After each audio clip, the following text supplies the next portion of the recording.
Sinif yoldaşları yığışıp bu mekan, bir gülüş, bir hatire, bir istisalam. Bu gece köhne günler gayıdır yaman. Bir vaxtlar məktəbdə eyni sıra biz, bir kitap, bir defter, bir dünya temiz. Zəng çalınan kimi qaçırdıq hamı, gülərdik, deyərdik uşaqlığın eşirin.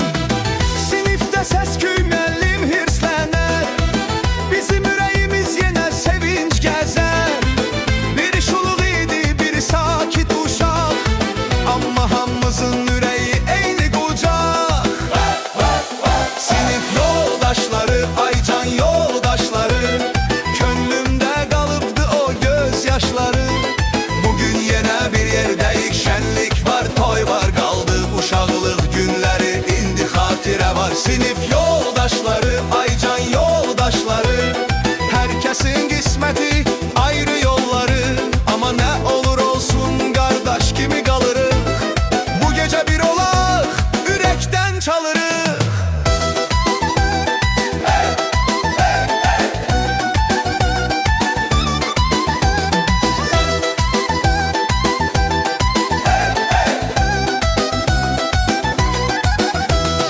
Ay sinif yoldaşım, sən harda qaldın?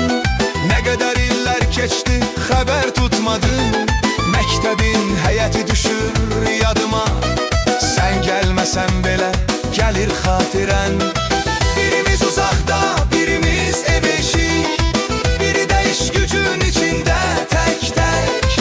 Amma bu məclisdə hamımız eyni, məktəbdən çıxmışıq, könüllər köhnə.